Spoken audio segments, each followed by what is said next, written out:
श्रीपाद श्री वल्लभ चरित्रामृत श्री गुरुवे नमः. श्रीपादराजं शरणं प्रपद्ये. अध्याय 20. श्रीपादांचे दिव्य मंगल स्वरूप. मी सकाळी श्रीपाद प्रभूंच्या दर्शनासाठी कुरुगड्डीला आलो. श्रीपादांच्या दिव्य शरीरातून तेजोमय किरण बाहेर पडत असल्याचे मला दिसले. त्यांच्या पाणीदार नेत्रात शांती, करुणा, प्रेम, ज्ञान ज्योती स्वरूपात ओसंडत होते. त्यांच्या सहवासात असणाऱ्या भक्तांना शांती, करुणा, प्रेम, ज्ञान यांची काही प्रयास न करता प्राप्ती होत असे. इहलोकात ते एकमेव प्रभू स्वरूप होते. निराकार तत्व साकार होऊन सगुण रूपाने मानवाकार घेऊन डोळ्यासमोर दिसल्याने मी आनंदाने भावविभोर झालो. श्रीपादांच्या अनुग्रहामुळे त्यांच्या जवळ येऊन नमस्कार करण्याचे मला भाग्य लाभले. त्यांच्या मुखाकडे पाहतच एक अलौकिक शांती, वात्सल्य, प्रेम माझ्या अंतरंगात व्यापून माझ्या मन, शरीर आणि हृदयास अवर्णनीय आनंदाची अनुभूती झाली. मी श्रीपादांच्या चरणांना अत्यंत श्रद्धाभावाने स्पर्श केला. माझे शरीर त्या स्पर्शाने हलके हलके वाटू लागले. माझ्या डोळ्यातून तेज बाहेर आल्यासारखे वाटले.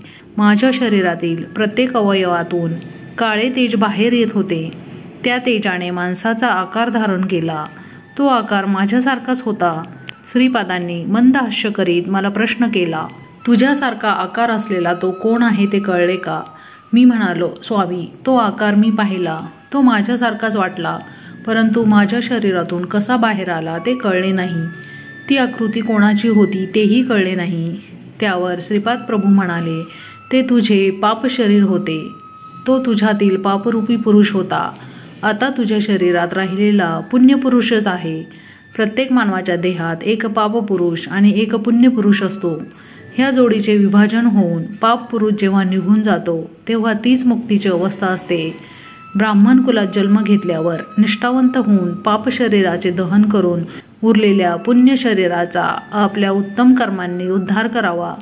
ब्राह्मणांनी आपल्या यजमानांकडून वेदशास्त्रातील विहित कर्म करून घेताना आपल्या उपजीविकेपुरतेच धन घ्यावे. अशा प्रकारे न केल्यास ब्राह्मणास यजमानांच्या पापाचे वाटेकरी व्हावे लागते. त्या पापांना ब्राह्मणांनी आपल्या तमोगुण रूपी अग्नीत दहन करावे. अशा प्रकारे जीवन जगणारा ब्राह्मणच ब्राह्मत्वास पात्र होतो. अन्यथा तो जातीनेच केवळ ब्राह्मण असतो. ब्रह्मज्ञानी ब्राह्मण नव्हे. आमचे आजोबा बापन्नाचार्यालू, वडील अप्पलराजा शर्मा हे दोघे सद्ब्राह्मण होते. माझी आजी आणि माता सुमती महाराणी या दोघी परमपवित्र स्त्रिया होत्या. त्यांचे केवळ स्मरण केल्यानेच लक्ष लक्ष पापे नाहीशी होतात. असे बोलणे झाल्यावर श्रीपाद प्रभूंनी क्षणभर मौन धारण केले. नंतर आपल्या उजव्या हाताच्या बोटांनी भूमी स्पर्श केला.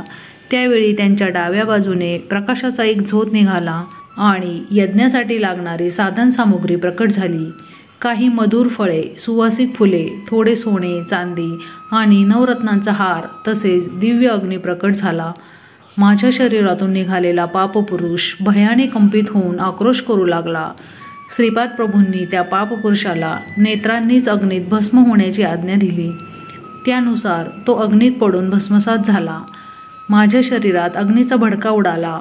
स्वामी, मला वाचवा अशी विनंती केली. प्रभूंच्या नेत्रातून एक दिव्य तरंग निघून मला स्पर्शून गेला. माझे शरीर त्या अंतरंगाने शीतल झाले.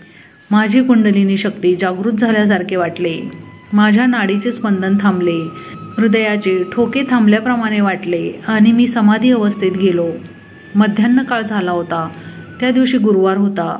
श्रीपाद स्वामी स्नान आटपून भक्तांच्या मेळाव्यात येऊन बसले होते. भक्तजनांनी समर्पित केलेल्या भिक्षा अन्नाला श्रीपादांनी आपल्या दिव्य हस्तांनी स्पर्श केला. कमंडलूतील जलाने जमलेल्या भक्तांवर प्रोक्षण केले. भिक्षेतील थोडे अन्न काकबळीसाठी काढून ठेवले. अत्यंत मधुर अशा आवाजात स्वामींनी मला नावाने हाक मारली आणि सगळ्यांना भोजनाची अनुज्ञा दिली. मला त्यांच्याजवळ बोलावून घेतले. क्षणभर डोळे झाकून पुन्हा उघडून माझ्याकडे स्नेहाळ नजरेने पाहिले. त्याच वेळी त्यांच्या हातात एक चांदीचे पात्र प्रकट झाले. त्यात हलवा भरलेला होता. श्रीपाद प्रभू म्हणाले, शंकर भटा, माझे भक्त मला त्यांच्या भक्तिपाशाने बांधून ठेवतात. मी निरपेक्ष भक्तिभावाला भुलून जातो. श्रेष्ठींच्या घरी त्यांची धर्मपत्नी माझ्यासाठी आवर्जून हलवा करीत असे. मी जेवल्यावरच तिचे समाधान होई. त्यांची नात लक्ष्मी वासवी हिने माझ्या हातात राखी बांधली होती. तिच्या पतीच्या पत्रिकेत अनिष्ट योग असल्याचे एका ज्योतिषाने सांगितले होते. तिने मला विनंती केली की तिच्या राखीचा स्वीकार करून तिला अखंड सौभाग्याचा आशीर्वाद द्यावा. मी तिला अखंड सौभाग्याचा आशीर्वाद देऊन फुले, बांगड्या आणि कुंकवाचा प्रसाद दिला. तिच्या आजीने व्यंकट सुब्बम्माने प्रेमभावाने तयार केलेला हलवा तिने मला दिला. या मधुर प्रसादाच्या सेवनाने अनेक जन्माची पापे नष्ट होतात. माझ्या प्रेमळ भक्तांनी श्रद्धाभावाने दाखविलेल्या नैवेद्याचे मी त्यांच्या घरी सूक्ष्म रूपाने जाऊन सेवन करतो. परंतु श्रेष्ठांच्या घरचा महाप्रसाद मात्र मी प्रत्यक्ष जाऊन स्वीकार करतो. सर्व भक्तांनी हा प्रसाद घ्यावा असे श्रीपादांनी सांगितले. या प्रसादाच्या माधुर्याचे वर्णन कोणाला करता येईल. प्रसादाचा थोडा भाग त्यांनी आकाशात फेकला. तो नभोमंडळात विलीन झाला. थोडा प्रसाद त्यांनी भूमीस अर्पण केला. तो भूमातेने स्वीकार केला. तो प्रसाद सर्व भक्तांनी वाटून घेतला. कोणासही निराश करायचे नाही असा श्रीपाद प्रभूंचा स्वभाव होता. कितीही प्रसाद वाटला तरी तो कमी होत नव्हता. याच वेळी पद्मशाली कुलातील गुरुचरण नावाचा एक भक्त तेथे आला. त्याला श्रीपाद स्वामींनी चांदीच्या पात्रातील प्रसाद दिला. तो त्याने मोठ्या श्रद्धाभावाने खाल्ला. नंतर स्वामींच्या आदेशानुसार ते चांदीचे पात्र कृष्णा नदीच्या पात्रात सोडून दिले. यानंतर श्रीपाद प्रभू म्हणाले, पद्मशाली कुलातील मार्कंडेय गोत्र असणारे लोक कालांतराने मांस भक्षण करणारे झाले. माझ्या सानिध्यात काही कारण नसलेले कार्य कधीच होत नाही. गुरुचरणा, तू कित्येक दिवसापासून मला नैवेद्य दाखवून श्री गुरु शरणम, स्वामी शरणम असे नामोच्चारण करीत पवित्र जीवन व्यतीत करीत आहेस. आज तुला श्री गुरूंच्या करकमळातून महाप्रसाद मिळाला. तुला कळलेले गुरुतत्व या शंकर भटास सांग. आम्ही माध्यान्हसमयी योगनिद्रेत असताना मानस संचार करतो. त्यावेळी कोणास दर्शन देत नाही. आमच्या विश्रांतीचा भंग होऊ नये. श्री गुरुचरण कलियुगातील एक महान भक्त होता. त्याला योग मार्गातील अत्युच्च स्थिती प्राप्त झाली होती. त्याला शंकरभट म्हणाला, हे महापुरुषा, गुरुतत्वाचे ज्ञान मला देऊन कृतकृत्य करावे. त्यावर गुरुचरण म्हणाले, अनंत कोटी ब्रह्मांडात उत्पत्ती, स्थिती आणि लय हे ज्यांच्या केवळ संकल्प मात्रेनेच होते, असे ते दत्तात्रय प्रभू निर्गुण निराकार स्वरूपातून श्रीपाद श्रीवल्लभांच्या स्वरूपात साकार रूपाने अवतरित झाले आहेत. त्यांना साकार समजणे महादोषास्पद आहे. कारण ते साकार रूपात असले तरी निराकारच आहेत. सगुण दिसत असले तरी निर्गुणच आहेत. एका देवतेच्या रूपात दिसत असले तरी सर्व देवता त्यांच्यामध्ये सामावलेल्या आहेत. ते सर्व योग मार्गाचे श्रेष्ठ गुरु आहेत.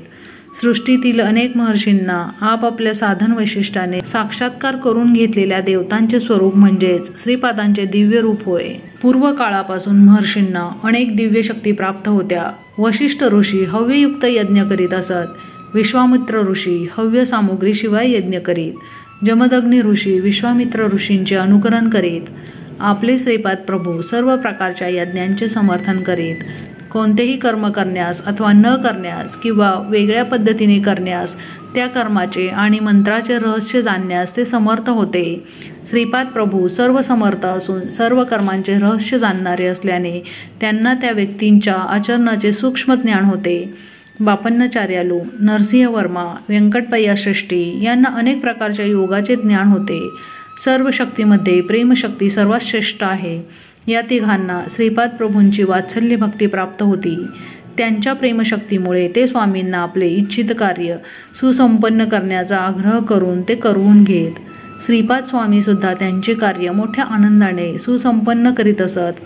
श्रीपाद प्रभू प्रत्येक स्त्रीमध्ये आपल्या मातेचे स्वरूप पाहून सहज स्वभाव, सहज वात्सल्याने शिशुप्रमाणे वर्तन करीत.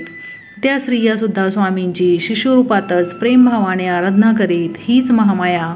योगी आणि वेदज्ञ यांनी पुन्हा पुन्हा वर्णन केलेला निर्गुण, निराकार, परब्रह्मरूप दिव्य शिशु पिठिकापुरम या क्षेत्री आपल्या दिव्य लीलांनी सर्वांचे चित्त आकर्षित करीत असे.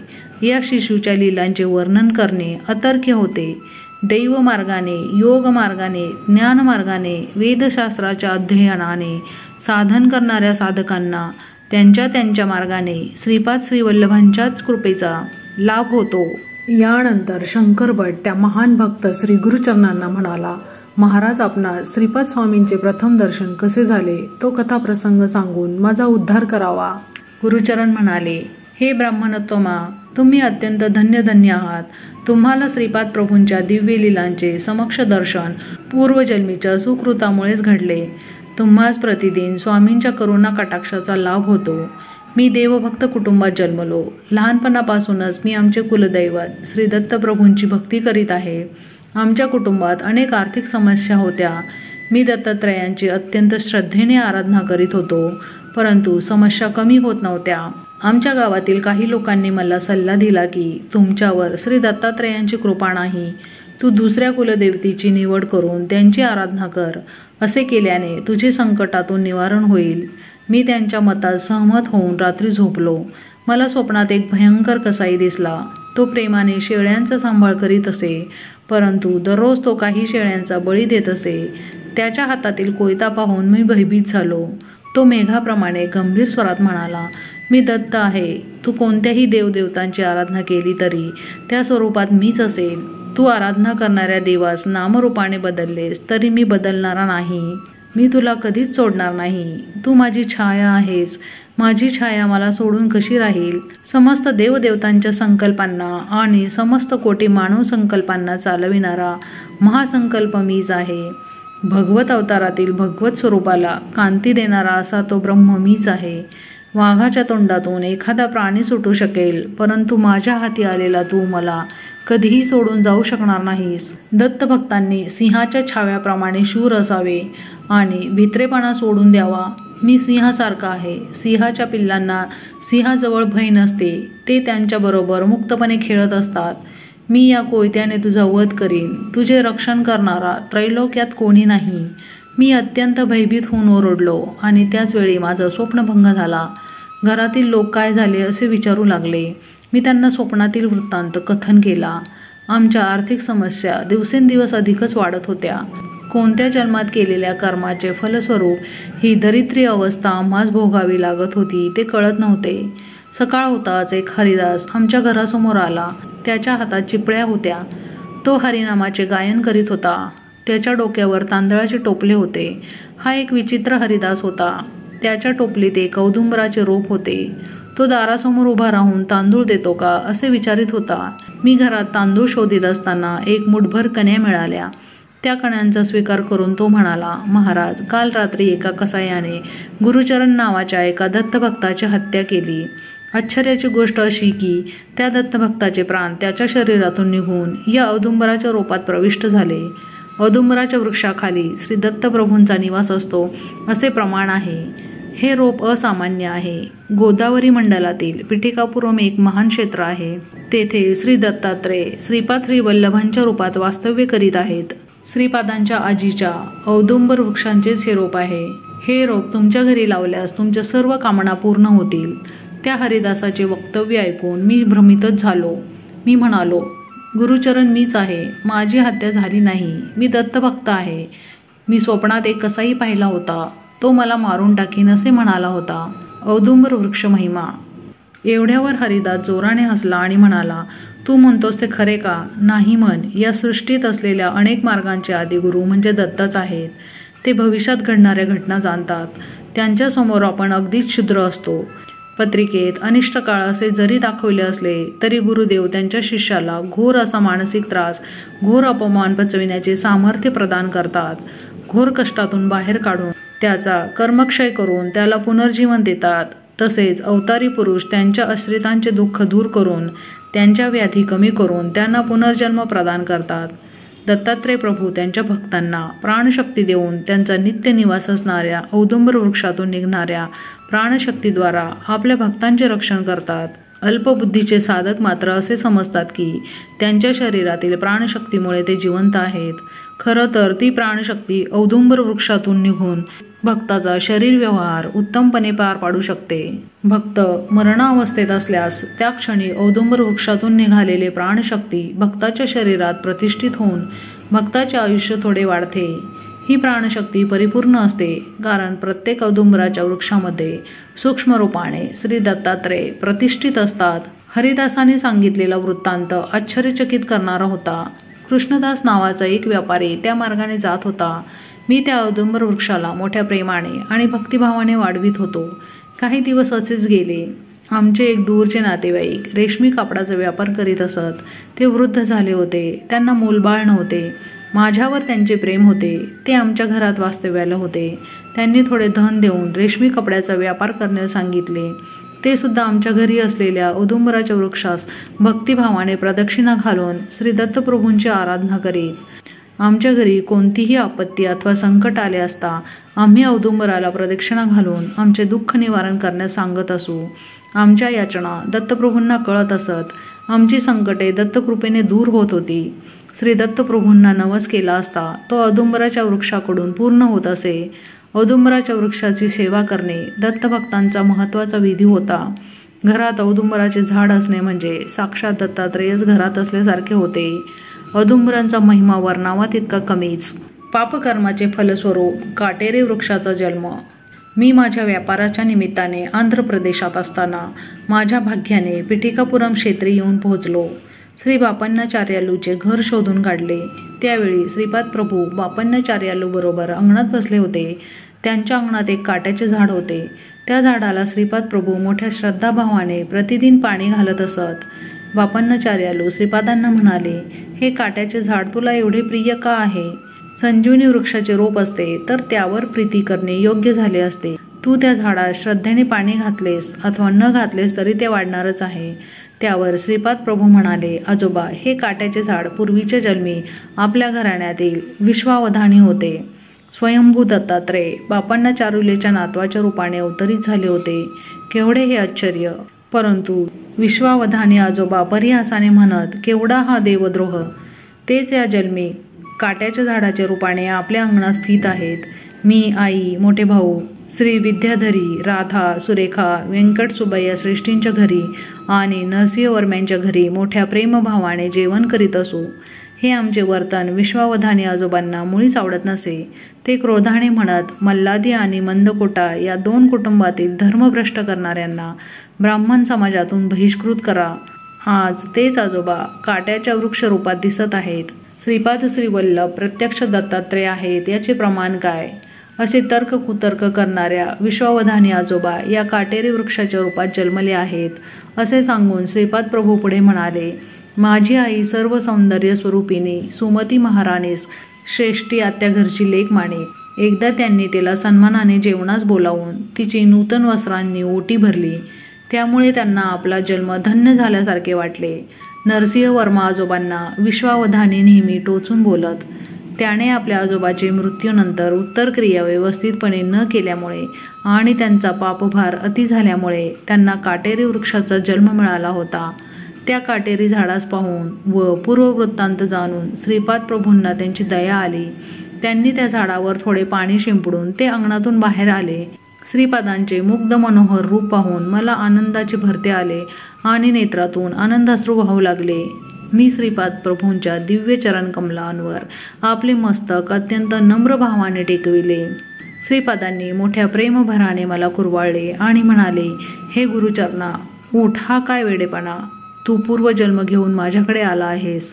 मी कपड्यांचा व्यापारी असल्याचे ओळखून बापन्नाचार्यालू म्हणाले, आमच्या सोनुल्यासाठी तुझ्याकडे कपडे आहेत काय? मी श्रीपादांना शोभतील असे कपडे काढून दिले. श्रीपाद प्रभू गुरुचरणास आत घेऊन आले आणि म्हणाले, आता तुला एक गंमत दाखवतो, ती तू बघ. त्यांच्याबरोबर बापन्नाचार्यालू सुद्धा होते. श्रीपाद प्रभू सर्वांना त्या काटेरी झाडाजवळ घेऊन गेले आणि म्हणाले, हे विश्वन्ना आजोबा, तुमच्या मुलाने श्रद्धारहित श्राद्धकर्म केल्याने आणि बापन्नाचार्यालू सारख्या महापुरुषाची अकारण निंदा केल्याने तुम्हाला हा काटेरी झाडाचा जन्म आला. हा गुरुचरण तुमचा पूर्वजन्मीचा पुत्र आहे. त्याच्या हातून श्रद्धापूर्ण भावाने मी आपले उत्तर कर्म करून घेईन. यासाठी तुमची संमती आहे ना? हे प्रभूंचे वक्तव्य ऐकून आम्ही सर्व आश्चर्यचकित झालो. त्या काटेरी झाडास आच्छादलेला विश्वावधानीचा प्रेतात्मा म्हणाला, यापेक्षा मोठे भाग्य ते कोणते? श्रीपादांनी गुरुचरणास ते काटेरी झाड उपटून काढून त्यास अग्नी देण्यास सांगितले. गुरुचरणाने श्रीपाद प्रभूंच्या सांगण्याप्रमाणे ते काटेरी झाड उपटून त्याचे दहन केले व नंतर स्नान केले. स्नानानंतर प्रभूंनी त्यास विभूती लावण्यास सांगितले. यावेळी श्रीपाद म्हणाले, भगवान शिव जे भस्म धारण करतात ते महायोगी, महान तपस्वी, महान भक्त, महान सिद्ध पुरुष यांच्या मृत्यूनंतर त्यांच्या शरीराच्या दहनाची पवित्र विभूती असते. शिवप्रभूच्या तेजोमय वलयात हे महात्मे ऐक्य स्थितीत विश्राम करतात. वानर, सर्प, गाय या पशूंची नकळत आपल्या हातून हत्या झाल्यास त्यांची न चुकता उत्तर क्रिया करावी. त्यांचे श्रद्धापूर्वक दहन करून अन्नदान करावे. मंत्रपूर्वक करण्याचा कोणताही विधी करण्याची आवश्यकता येथे नाही. आपल्या पूर्वऋणानुबंधाने कोणत्या जीवाची नकळत हत्या झाल्यास त्याचे श्रद्धापूर्वक दहन करावे. असे केल्याने पापकर्मांचा नाश होतो आणि त्या प्राण्यांना सद्गती मिळते. पूर्व काळात गौतम नावाचे एक महर्षी होते. त्यांची पत्नी अहल्या एक महान पतिव्रता स्त्री होती. ते विश्वशांतीसाठी कोटी कमलाने यज्ञ केला होता. गौतम महर्षी आपल्या तपोबलाने घरासमोर अन्नधान्याचे पीक उगवीत असत. मानवाला आहाराशिवाय जीवन जगणे शक्य नाही. महर्षी गोधनाची सुद्धा वृद्धी करीत, तसेच गोअमृतासारख्या पदार्थांची निर्मिती करीत. श्रीपाद प्रभू पुढे म्हणाले, यज्ञयाग न केल्यास विश्वनियंता, देवता आणि मानव यांच्या परस्पर सहकार्याने चालणारे जीवन निरर्थक होऊन धर्मग्लानी येते. माया निवारण्यासाठी, गोहत्येचे पातक निवारण्यासाठी गोदावरी नदी गौतम ऋषीच्या साहाय्याने अवतरित झाली. त्यांच्या या महान कार्यासाठी सारा जनसमुदाय त्यांचा अत्यंत ऋणी आहे. विश्ववधानी हा गौतम गोत्रातीलच होता, परंतु त्याचा संबंध या गोत्रात जन्म घेण्यापुरताच होता. त्रेतायुगात पिठिकापुरम या क्षेत्रात सावित्री काटक नावाचा यज्ञ करण्यात गौतम महर्षींचा मोठा भाग होता. विश्ववधानीच्या भाग्यानेच त्याला पिठिकापुरम येथे जन्म मिळाला आणि अत्यंत दुर्लभ असे माझे दर्शन त्याला घडले. तो अयोग्य असला तरी माझ्या निर्वाज्य प्रेम करुणेने त्यास सद्गती मिळाली.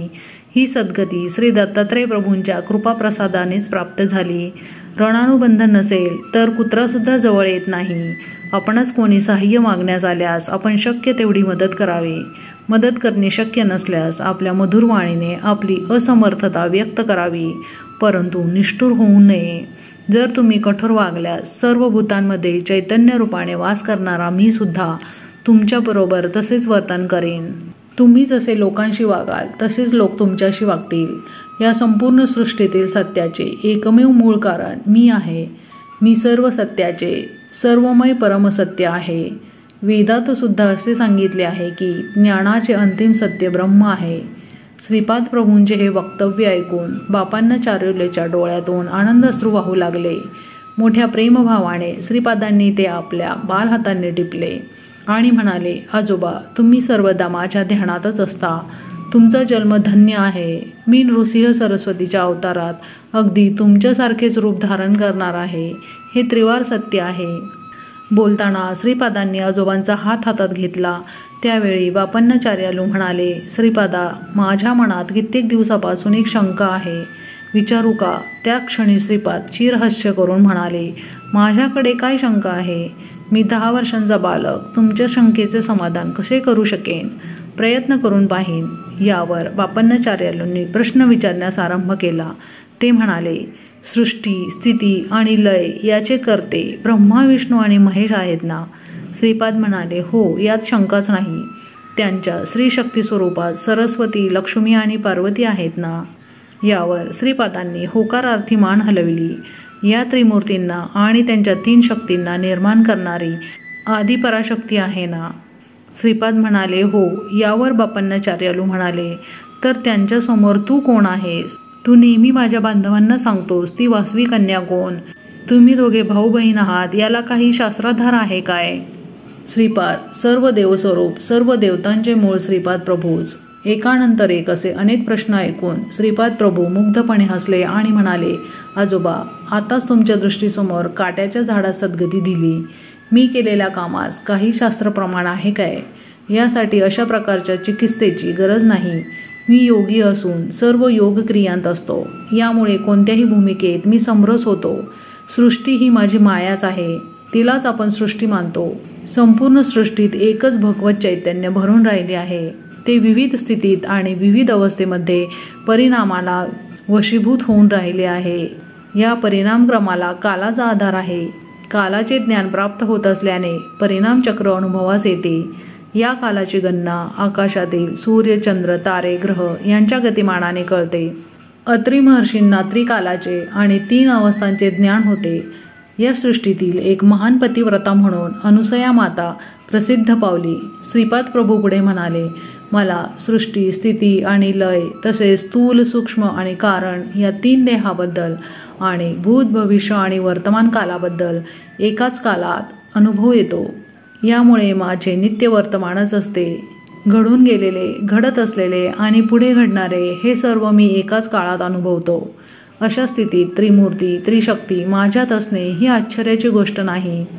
त्रिमूर्ती, त्रिशक्ती सृष्टीच्या उत्पत्तीच्या अगोदर आदिपराशक्तीच्या रूपाने होत्या, ही गोष्ट खरीच आहे. मी आणि आदिपराशक्ती दोघे अभिन्न स्वरूप आहोत.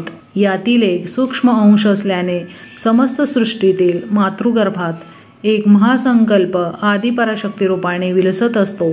तेच ब्रह्मयोनी स्वरूप आहेत. त्यातूनच त्रिमूर्ती, त्रिशक्तींचा आविर्भाव झाला. त्या आदिपराशक्तीस निर्माण करण्याचा संकल्प असो किंवा सृष्टी रचनेचा संकल्प असो, तो कसा संभव आहे याची प्रबोधन शक्ती मीच आहे. यामुळे महासंकल्प स्वरूप मीच आहे.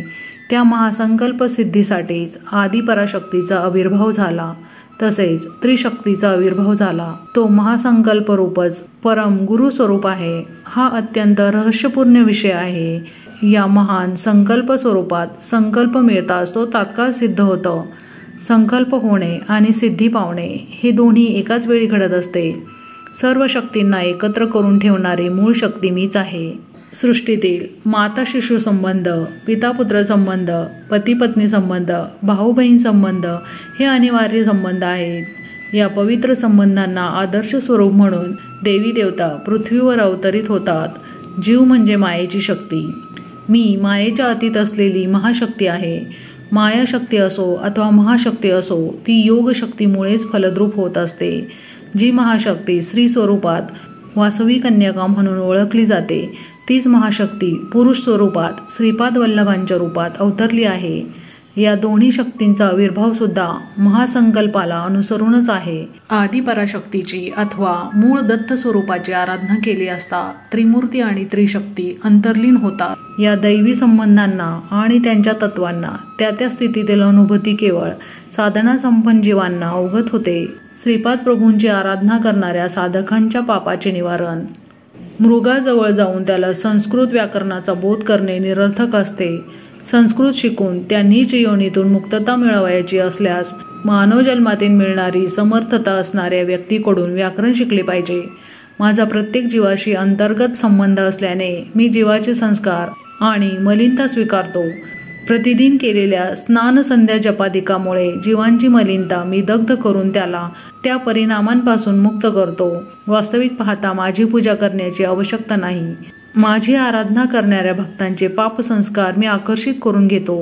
भक्तांनी आपापल्या कुलदेवतांची पूजा केल्यास ती माझ्या स्वरूपाची स्थूल पूजा होईल. ती पूजा केल्याने मिळणारे महाफल माझी आराधना करणाऱ्या भक्तांना मी अर्पण करतो. तुम्ही कर्म न केल्यास तुम्हास फळ मिळणे शक्य नाही. म्हणून मी तपश्चर्या आणि महापुण्यकर्माचे आचरण करतो. मी अनंत चैतन्य असल्याने उत्तम कर्म करणाऱ्या साधकांना त्यांच्या त्यांच्या योग्यतेनुसार कर्माचे फळ तात्काळ मिळवून देतो. माझे आदि गुरु स्वरूप आहे. माता पिता धनदौलत याचे हकदार मुले असतात, त्याप्रमाणे गुरूंच्या तपोशक्तीचे त्यांचे शिष्य वारसदार असतात. भगवान कृष्णांनी गीतेत सुद्धा सांगितले आहे की मानवाला कर्म करणे अनिवार्य आहे. माझ्या तपाराधनेला समाप्ती नाही. श्री दत्तात्रयांप्रमाणेच मी सुद्धा सुलभ प्राप्त दैव आहे. इतर देवदेवता भक्तांनी केलेल्या तपश्चर्येवर संतुष्ट होऊन त्यांना वर प्रदान करतात. गुरु स्वरूप असलेले श्री दत्तात्रय त्यांच्या शिष्यांच्या वर प्राप्त करण्याच्या मार्गातील अडचणी आणि दुष्ट शक्तींना आपल्या तपोबलाने दूर करतात. ते अनुग्रह करणारे परम कारुण्य मूर्ती स्वरूप आहेत. आजोबा मला स्मरण करताच प्रसन्न होणारे दैवत असे म्हणतात. सर्वांचे मूळ असलेले गुरुरूप मीच आहे. हे महान करुणेने अवतरित झालेले परम गुरुतत्व स्वरूप असल्याने या अवताराला समाप्ती नाही. माझ्या भक्तांच्या हाकेला मी तात्काळ साथ देतो. माझ्या भक्तांची हाक केव्हा येते याची मी वाटच पाहत असतो. साधकांनी माझ्याकडे 1 पाऊल टाकले तर मी त्यांच्याकडे 100 पावले चालून जातो. आपल्या डोळ्याच्या पापण्या ज्याप्रमाणे डोळ्यांची काळजी घेतात, त्याप्रमाणे मी माझ्या भक्तांची काळजी घेऊन त्यांना त्यांच्या संकटातून अडचणीतून सोडवितो. ही माझी सहज प्रवृत्ती आहे. श्रीपाद प्रभूंच्या या वक्तव्यानंतर मी त्यांना प्रश्न केला, हे महागुरू, मी सोमलता आणि सोमयागाबद्दल अनेकांकडून ऐकले आहे. कृपा करून त्याबद्दल विवरण करून सांगावे. यावर श्रीपाद प्रभू म्हणाले, सोमलता ही संजीवनी वनस्पती आहे असे म्हणतात. तुला ती पाहायची आहे काय? मी होकारार्थी मान हलवली. तत्काळ श्रीपाद प्रभूंच्या हातात संजीवनी वेल प्रकट झाली. त्यांनी ती मला मोठ्या सन्मानाने दिली. तो त्यांचा दिव्य प्रसाद माझ्या पूजा मंदिरात जपून ठेवला आहे. श्रीपाद प्रभू पुढे म्हणाले, ही संजीवनी वनस्पती हिमालयातील पर्वतश्रेणीत, काश्मीरमधील मानस सरोवराजवळ, सिंधू नदीच्या उगमस्थानाजवळ, मल्लिकार्जुन प्रभूंचा नित्य निवास असलेल्या श्रीशैल पर्वतावर, सह्याद्री, महेंद्र देवगिरी, विंध्य पर्वतश्रेणी, बद्री अरण्य प्रांतात मिळते. या मुळीच्या प्रभावानेच लक्ष्मणाची मूर्छा दूर झाली होती. या वनस्पतीच्या सेवनाने अनेक असाध्य रोग बरे होतात. लेपाने आकाशगमन सिद्धी प्राप्त झाल्यासारखे वाटते. सेवनाने हाडांना बळकटी येते, नेत्रकांती वाढते, श्रवणशक्ती सुधारते. या मुळीच्या प्रभावाने अग्निभय, जलभय आणि विषभय दूर होते. या मूलिकेमुळे अष्टसिद्धी प्राप्त होतात. ह्या संजीवनीच्या झाडाला शुक्ल पक्षाच्या सुरुवातीपासून रोज एक एक पान येऊन पौर्णिमेपर्यंत 15 पाने येतात. कृष्ण पक्षाची सुरुवात होताच प्रत्येक दिवशी एक एक पान गळून पडते आणि अमावस्येला झाड वाळून जाते. या वाळलेल्या झाडाची एक फांदी रात्री पाण्यात भिजवून ठेवल्यास त्याच्यातून प्रकाश बाहेर पडतो. सह्याद्री पर्वतश्रेणी, भीमाशंकर पर्वताजवळ क्रूर मृग या संजीवनी मुळीचे रक्षण करतात. अमावस्येच्या रात्री सुद्धा दिव्य कांतीने चमकणारी संजीवनी मुळी शोधणे सोपे होते. श्रीपाद प्रभू पुढे म्हणाले, हे गुरुचरणा, याप्रमाणे 24 प्रकारच्या दिव्य औषधी मुळी आहेत. या सर्व अत्यंत पवित्र आहेत. यांचा आश्रय देवता शक्ती घेतात. पवित्र अशा वेदमंत्रांचा उच्चार करीत अत्यंत विनम्र भावाने या मुळी तोडल्या पाहिजेत.